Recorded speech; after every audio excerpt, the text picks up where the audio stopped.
बचा करके बच्चों को गलत साबित कर रही है। ये भारत का दुर्भाग्य है, क्योंकि इन बच्चों ने कोई वैसे आरोप नहीं लगाए, ऐसे आरोप लगाए हैं जिससे कि जो भी सुनेगा, देश हो या विदेश हो, भारत की गर्दन सर्व से झुक गई है। और भारत सरकार इस पर कोई कार्रवाई ना करके उसका समर्थन कर रही है कि अपराधी को बचा रही है। ब्रजभूषण जी ने कहा है कि ये सब बेबुनियाद है और बिना मतलब के किसी के बहकावे में आकर उन सब बच्चियों ने जो है ये आवाज उठाया है, ये उचित नहीं है। देखिए, आज तक भारत के अंदर किसी भी नेता ने जिस पर अपराध के आरोप लगे हो, मैं नाम लेकर के बता दूंगा। आप सेंगर को जानते होंगे उत्तर प्रदेश में, उसने भी कहा मैं निर्दोष हूँ। चिन्मयानंद को भी आप जानते होंगे, मैं निर्दोष हूँ। आपने राम रहीम का भी नाम सुना होगा, आपने आसाराम का भी नाम सुना होगा। कौन से नेता का नाम लूँ, कौन से उसका लूँ जिन्होंने अपराध किए? उसने कहा कभी कि मैं अपराधी हूँ या मैं गिल्टी हूँ? नहीं कहता ना।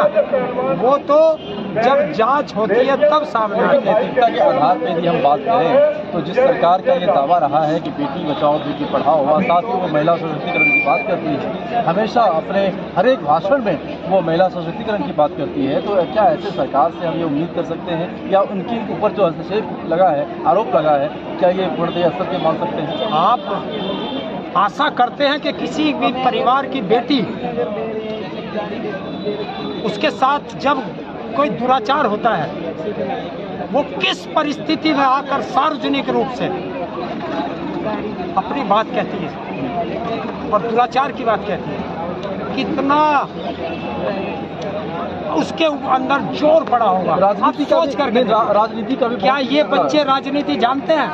अगर ये बच्चे राजनीति जानते तो जब 3 महीने पहले ये आए थे तो सरकार के एक बार इशारे पर, आश्वासन पर ये बच्चे जाते हैं। और मैं कह रहा हूँ, जांच करना किसका काम है? सरकार का। सरकार जांच से क्यों भागी? प्रथम दृष्टया FIR क्यों नहीं हुई? ये तो हमारे संविधान में लिखा है, सुप्रीम कोर्ट का आदेश है कि अगर कोई महिला के साथ वो महिला आती है और अपनी FIR दर्ज कराती है तो उसकी FIR दर्ज होनी चाहिए। उसकी FIR दर्ज करने से किसने रोका? वो कौन सा अधिकारी या नेता है जिसने आज तक इनकी FIR दर्ज नहीं होने दी? जवाब दे। लेकिन साथ ही साथ ये एक बहुत बड़ा सवाल है कि यदि भारत के इतने बड़े रेसलर के साथ में ऐसी घटना हो सकती है तो क्या उसमें जो आम जनमानस के ऊपर इसका क्या इफेक्ट पड़ेगा? प्लस जो वैसे लड़की हैं जिनका बैकअप कुछ भी नहीं है, वो किस तरीके से खेल को आगे बढ़ाएंगे और कैसे उनके दिमाग के अंदर वो सोच पनप पाएगा? ये आप भी सोचो और पूरे देश को सोचना चाहिए कि जिसको भी पता चलेगा कि इस खेल में या दूसरे खेल में या किसी भी उसमें, मैं सरकार से एक चीज़ कहना चाहता हूँ, सीधे प्रधानमंत्री से, जी, कि देश का फकीर शहंशाह सोता है महलों में और भारत की आन बान और शान और भारत की बेटियां रोते हुए सोती हैं सड़कों पर।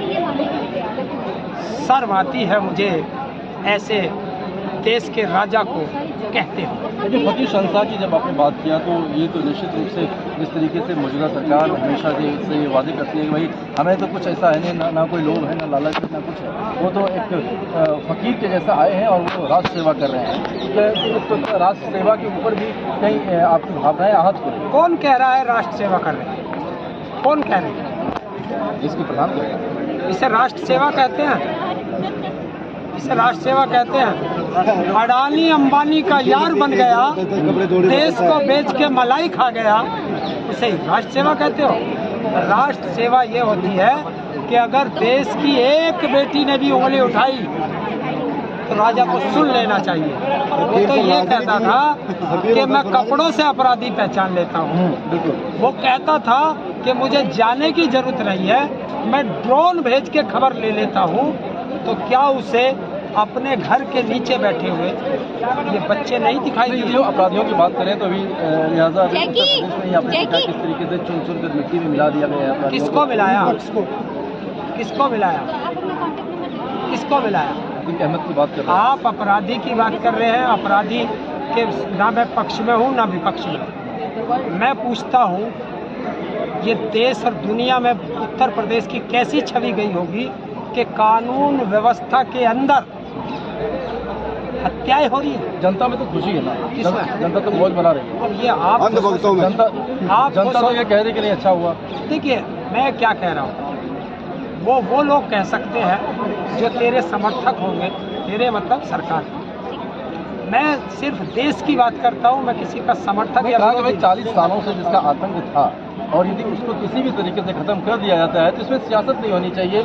अपराधी है, उनको अपराधी को सजा मिल गया, काम खत्म। इन बच्चों ने जिस पर आरोप लगाए हैं, जिसे तुम आरोप कहते हो, वो शायद भारत का सबसे बड़ा डोर ना हो, जिसके ऊपर 150 मुकदमे हो। उसे क्या कहते हैं आप? उसे क्या कहेंगे?